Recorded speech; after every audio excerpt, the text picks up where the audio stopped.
Grazas. A verdade é que a súa intervención é a que nos dá a razón nas críticas que llevamos facendo. Primeiro, en relación con simplificar trámites, nos o que creemos é que en todo caso o que vostede pon de manifesto é que en todo caso que terán un problema de medios e recursos para atender os expedientes que teñen en marcha. O problema non será que existan garantías de participación social nos procedementos, sino que vostedes o que están facendo é derivando cara a outros órganos as decisións sobre a catalogación de árbores enlleiras sin ter un criterio que sexa homoxéneo en todo o país e deixando a arbitrariedade do funcionamento das xefaturas territoriais.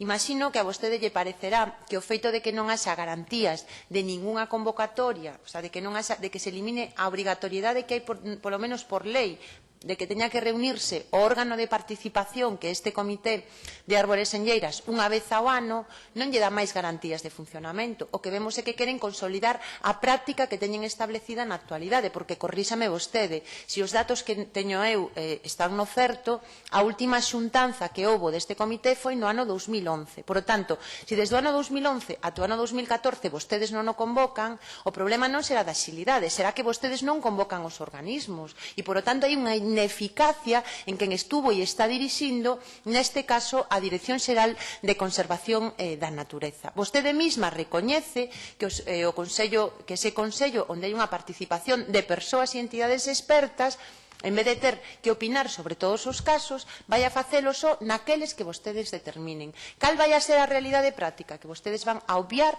totalmente o papel dos órganos de participación, como veu facendo a Consellería de Medio Ambiente ao longo destes últimos anos. Por lo tanto, non hai ningún avance, hai un retroceso. E tamén vostede non xustifica por que eliminan as cautelas que hai de carácter preventivo, precisamente porque cando unha persoa para protexer unha árbore solicita a súa protección, o que hai que facer é avaliar primeiro se esa árbore ou se ese conxunto de árbores teñen un valor singular e non permitir que se destrúan e logo levarnos as mans á cabeza porque se destrúe unha parte dos nosos valores ambientais, culturais, emocionais e sociais. Porque cando falamos de árbores estamos falando de todo eso, estamos falando de medio ambiente, estamos falando de cultura, estamos falando de tradición, de historia e tamén de sentimentos. Por lo tanto, todo iso debe formar parte da prioridade da Xunta de Galiza e non dar máis, darlle, digamos, neste caso, permitir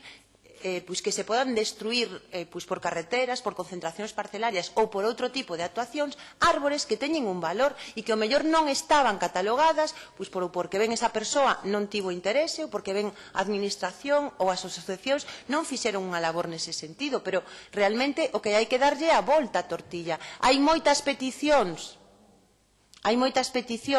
de árbores para protexelas cando hai agresións. Pois creo que eso a Xunta de Galiza non lle debería de parecer negativo, debería de parecer positivo que exista unha preocupación na sociedade por protexer, pois neste caso, árbores que poden ter un valor moi importante. Eu puxenlle un exemplo concreto, o bosque de Ribeira de Sarria, no que hai características e hai persoas que creo que desde o punto de vista técnico vostede coñece perfectamente que avalaron a súa inclusión e a Xunta denegou esa solicitude incumplindo o que está neste momento establecido no decreto. O que se verifica é, primeiro, como vostedes non están realmente actuando conforme ao que a legalidade di e conforme á protección da natureza. E segundo, como esta modificación o único que queren vostedes facer é ter as mans libres para permitir as desfeitas do noso patrimonio natural. Resposta ahora, directora xeral, ten a palabra. Grazas.